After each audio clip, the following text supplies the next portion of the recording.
Trying to breathe through the diaphragm. Reality is often devastating. Everything is in the hands of the Lord. You know, Barcelona has it's been 2 days now since Barcelona has been eliminated from the Champions League. Just want to say that I'm proud of the boys and I'm happy that we gave everything despite all things. And credit to the levels that Inter Milan show. I see a lot of people saying that us Barca fans and Barcelona took them for less. I don't know who you guys or who are these people that are talking about, but I've always give Inter Milan credit. I've always rated the Serie A, especially this year. Serie A and the La Liga have been teams that have entertained me, have kept me engaged in football all year, all season round. You feel me? So I don't take them for granted, and I acknowledge that Simeone Inzaghi is arguably the best coach in the world, along with Hansi Flick.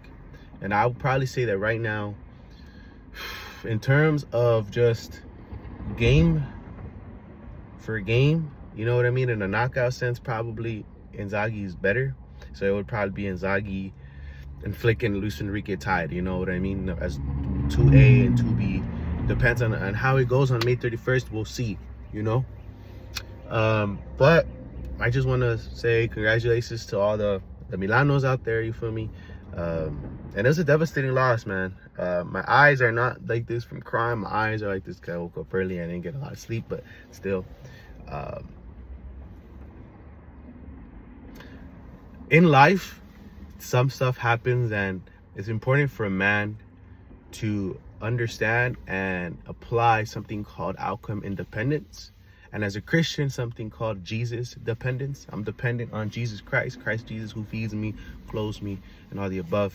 Easier said in words. I know that I lack and fall in that regard at times as well.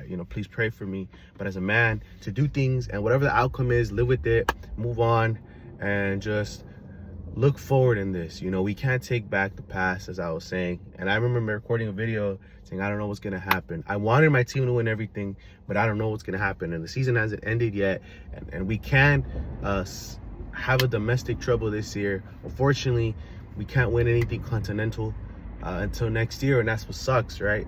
Because opportunities don't always come like this, and who knows? We have a great projection. We have a group of young guys that everybody counted for dead, that nobody knew, a squad that nobody knew, a squad that was projected to fail.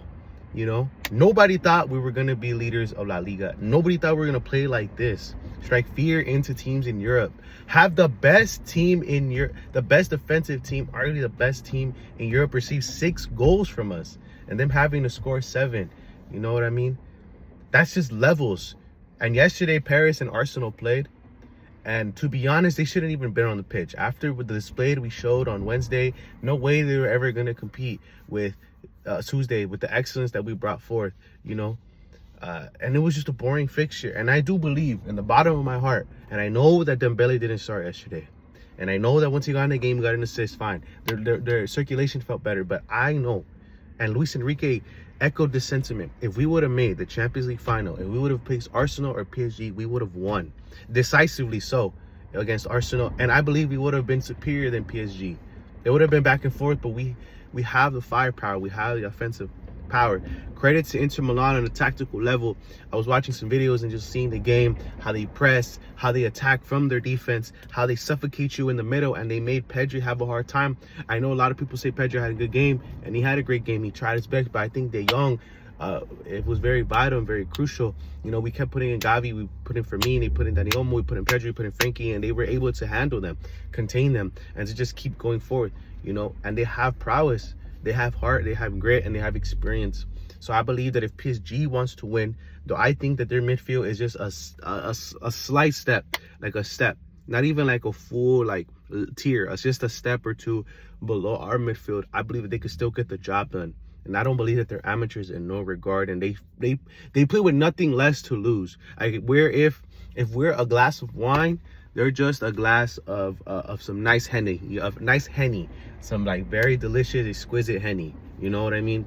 I've never drank before though, so I guess water terms we would be Fiji, they would be smart water, you know. But some might say the other one is better than the other. So I don't know. But I'm just rambling. But I'll just say that if PSG, in my insight, if PSG want to win, first of all, I think they have an advantage knowing that our play on the wings was kind of, and our fullbacks weren't as offensive a threat. You know, they tracked back and they played defensively, but I still believe that, and I'm making any excuses. I'm actually very proud that we were able to just sub these people in, and they were giving fight, and they were giving heart, and they were going, and they were getting better as we were going. And this is awesome that we have players, that the Lord has blessed us with players that they don't unfold. You know, they try. And if they go out, we go out swinging. That's something I prayed. If we're going to go out, I pray that we leave everything on the line and our best on the line. Lamine Yamal had his best shooting game, and nobody could tell me otherwise. But Sommers had other plans. The Lord was it was just not in the God's plans for us to advance, and that's fine. But I believe that PSG has fullbacks, and they have on top a greater threat overall. I don't believe and not even for Dembele, I don't believe that none of them pose a threat like Lamine Yamal. But to have somebody that's like 80-70% the level of Lamine Yamal in three different on top in three different places is a tough task. I think Doué has a lot of fearlessness to him, and I rate Doué highly, to be honest. I think he'll be a threat. He's already a threat now, but he's going to be a savage in 2 to 3 years. Dembele is having his moment, you know what I mean? And man. Yeah. And they have the fullbacks of Hakimi and Mendes to, if they want to suffocate in the middle, dish it out, and they're able to and they're able to create something. And if the fullbacks are engaged, I guarantee you they're gonna win. If the fullbacks can get play, I guarantee you they win. And if Dembele can have his recoveries back, the tracking back, and I believe he's better than Varane and better than Rafinha technical wise and speed wise. So I think that he won't struggle as much as those gentlemen did. But yes, if Hakimi and if Mendes could break that, if they could have them push out a little bit because they're respecting it now, because now they're posing a threat, or if they score because of movement coming in from opening up their defense, and that's it. I think that they could actually win this game. But if they don't do that, I believe that, and respect to PSG and respect to Arsenal, I believe that no matter if they don't construct themselves to prep themselves to face a team that received 6 goals and was still able to advance, dude, Inter Milan is gonna walk to the Champions League, bro. They're gonna walk to the ceremony. They're gonna walk to their medals and their trophy. But that's just what it is, man. Visca Barça, Visca Catalunya. I pray for the best.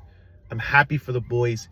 I never played high division basketball, you know what I mean? I have played some pretty tough competition, and I like to run and stuff like that.